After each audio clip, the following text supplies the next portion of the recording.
इस एक चीज़ की मदद से आप अपने तुलसी के पौधे को इस सर्दी में ज़्यादा से ज़्यादा ऑक्सीजन देने में, ज़्यादा से ज़्यादा सांस लेने में और पौधे को स्वस्थ रहने में मदद कर पाएंगे।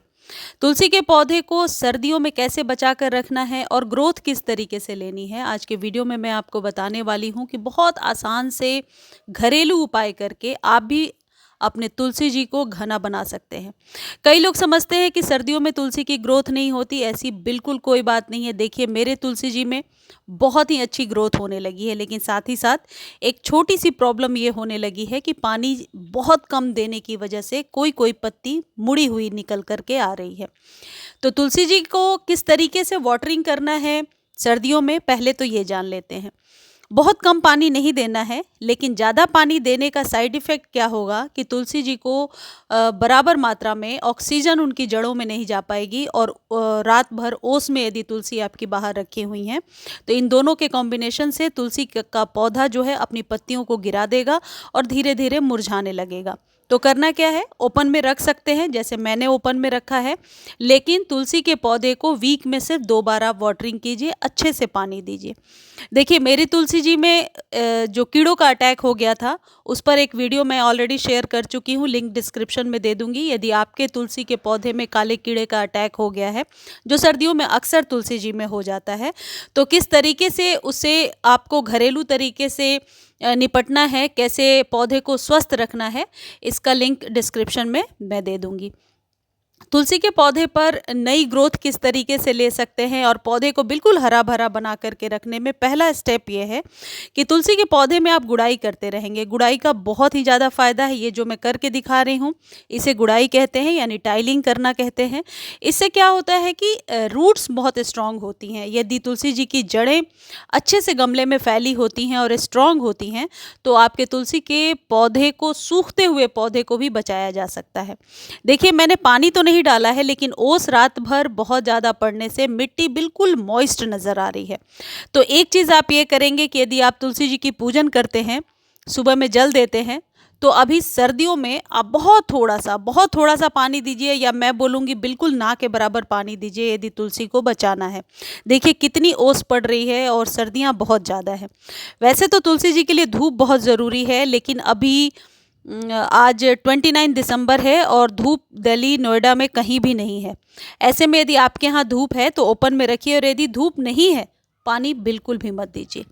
दूसरी चीज़ ये है कि जैसे आप देख रहे हैं, हमने जहाँ से भी प्रूनिंग किया था, जहाँ से भी मैंने प्रून किया था, वहाँ से देखिए अब नई ब्रांच निकल कर के आई है। लास्ट वीडियो में ही मैंने आपको बताया था कि जहाँ से भी आप कट कर देंगे वहाँ से नई ब्रांच निकल कर के आएगी। यानी तुलसी जी को घना कैसे बनाना है, ये जानने के लिए बहुत ज़रूरी है कि तुलसी के पौधे को टाइम टू टाइम, या यूँ समझ लीजिए कि मंथ में एक बार, ऊपर से 1-1 इंच सॉफ्ट प्रूनिंग ज़रूर कर देना है। यदि पत्तियां बहुत छोटी छोटी निकल करके आ रही हैं या पत्तियों पर काले काले कीड़ों का अटैक हो रहा है, तो उसमें सबसे पहली चीज़ आप क्या करेंगे कि ऊपर से 2 पत्तियों को पकड़ करके पिंच कर दीजिए। जैसे ही आप पत्तियों को पिंच करेंगे, नीचे की पत्ती जो है वो फ्रेश निकल करके आएगी और आप देखेंगे काले कीड़े भी मर रहे हैं, क्योंकि हमेशा नई पत्तियां निकलने की प्रोसेस जो है चलती जाएगी। जो तुलसी के पौधे में आज मैं खाद बताने वाली हूँ, ये आप पूरे साल इस्तेमाल कर सकते हैं। ज़रूरी नहीं है कि सिर्फ सर्दियों में। जब आप फरवरी में, जब तुलसी जी में ग्रोथ और ज़्यादा होने लगेगी, उस समय भी इस खाद को देंगे तो आप देखेंगे कि आपके तुलसी के पौधे में बहुत अच्छी ग्रोथ होने लगी है। देखिए, यह है दालचीनी। दालचीनी एक रूटिंग हार्मोन की तरह काम करता है, और दालचीनी का इफ़ेक्ट मैंने हमेशा देखा है कि आपके तुलसी जी के पौधे पर बहुत ही अच्छा पड़ता है। इसकी न्यूट्रिशन वैल्यू बहुत ज़्यादा होती है। पहले मैं ये बता देती हूँ कि दालचीनी में क्या पाया जाता है। देखिए, दालचीनी में विटामिन ए और सी, साथ ही साथ कार्बोहाइड्रेट, आयरन, कैल्शियम और मैग्नीशियम की मात्रा होती है, जो तुलसी जी के पौधे को बहुत ही ज़्यादा स्वस्थ रखने में मदद करती है। दूसरी चीज़ है ये सूखे हुए केले के छिलके। इसका इस्तेमाल तुलसी जी पर ज़रूर करना चाहिए, और ख़ासकर सर्दियों में मैं पिछले 2-3 साल से इस्तेमाल कर रही हूँ और इसका रिज़ल्ट बहुत ही अच्छा देखा है मैंने। दालचीनी एक औषधि है, ये तो सभी को पता है, प्राचीन काल से ही चला आ रहा है। ये हर्बल औषधि होता है और इसमें एंटी इन्फ्लेमेटरी गुण होते हैं। एंटीऑक्सीडेंट है, एंटी ट्यूमर है, एंटी माइक्रोबियल है और एंटी बहुत सारे आप कह सकते हैं फंगल इफेक्ट को रोकने में मदद करता है। तो इन दोनों को पीसकर पाउडर बना लेना है। यदि पाउडर आप नहीं बना सकते तो 1 लीटर पानी में आप बॉयल करेंगे, बॉयल करने के बाद इसे छान लेंगे और पानी को अलग कर लेंगे। अब करना क्या है आपको, अब चूंकि पानी वाला मैं इसलिए नहीं बता रही क्योंकि अभी सर्दियां बहुत हैं। यदि आप गर्मी में कर रहे हैं या तब कर रहे हैं जब धूप बहुत ही तेज है, तो आप पानी वाला भी यानी लिक्विड फर्टिलाइजर के रूप में भी दे सकते हैं। लेकिन अभी बेहतर है कि इन दोनों के कॉम्बिनेशन को आप कूट लीजिए। यदि 8 से 10 इंच का कंटेनर है तो 1 चम्मच आपको मिलाना है। अब उसके पहले क्या करना है, ऊपर की 1 इंच की परत हटा देनी है और 3-4 घंटे ऐसे ही छोड़ देना है सूखने के लिए। जब ये सूखने लगेगा उसके बाद इसका इस्तेमाल करना है। अब यदि आपके पौधे पर काले कीड़े का अटैक है तो 1 चम्मच आप हल्दी भी इसमें मिला लीजिए। वैसे दालचीनी में जैसा मैंने बताया एंटी फंगल वाले गुण होते हैं, तो वो काले कीड़े से भी बचाव करता है। लेकिन आप चाहें तो 1 चम्मच हल्दी मिला सकते हैं और 1 चम्मच आप यूज्ड टी लीफ मिलाएंगे। यानी कि केले के छिलके में पोटेशियम है, यूज्ड टी लीफ में नाइट्रोजन है, और जो दालचीनी आपने दिया है वो जड़ों को स्ट्रॉन्ग करने में, जड़ों का विकास करने में, तुलसी जी पर ग्रोथ लेने में बहुत ज़्यादा मदद करेगा। तो आप समझ चुके होंगे जो मैंने आपको बताया। दालचीनी और केले के छिलके को पीस लेना है, 2-3 केले के छिलके ले लेने हैं और 2 इंच के बराबर आपको दालचीनी ले लेना है। पीस लीजिए, पीस करके पाउडर बनाकर स्टोर करके रख सकते हैं। 1 चम्मच इस पाउडर को, और उसमें आप चाहें तो 1 चम्मच हल्दी मिला सकते हैं और 1 चम्मच चाय पत्ती जो ज़रूरी है, मिलाइए और इन पौधों को ऊपर से मल्चिंग की तरह दे दीजिए। बहुत नीचे जड़ों में देने की ज़रूरत नहीं है। अब अगली बार जब आप पानी देंगे तो ये अपने आप मिट्टी में घुल जाएगा क्योंकि पाउडर फॉर्म में है।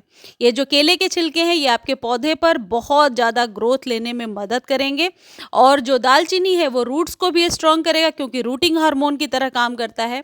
और आप देखना यदि आपके पौधे पर किसी भी प्रकार का कीड़ों का अटैक है वो मिनटों में ठीक करता है।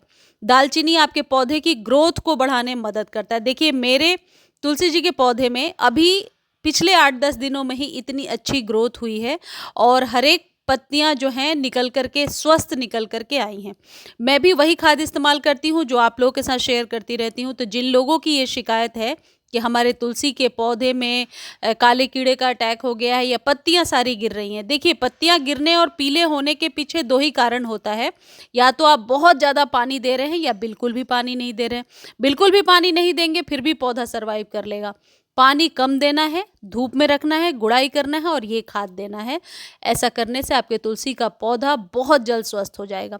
मंजरियाँ निकल आई हैं, इस तरीके से मंजरियाँ हटा दीजिए। और हाँ, एक बहुत इंपॉर्टेंट चीज़ है, बार बार लोकेशन को चेंज मत कीजिए।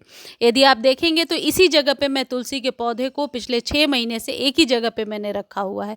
लोकेशन चेंज करने से भी कई बार आपका पौधा मुरझाने लगता है। मुझे उम्मीद है जानकारी आपको अच्छी लगी होगी। जानकारी अच्छी लगती है तो चैनल को लाइक, शेयर और सब्सक्राइब करना ना भूलें। ये जो भी मंजरियाँ आप तोड़ रहे हैं इसे गार्डन में इधर उधर बिल्कुल ना फेंकें, या तो चाय बनाकर पी लें या खाने के इस्तेमाल में आप कर सकते हैं, या फिर गमले में वापस डाल दें। धन्यवाद।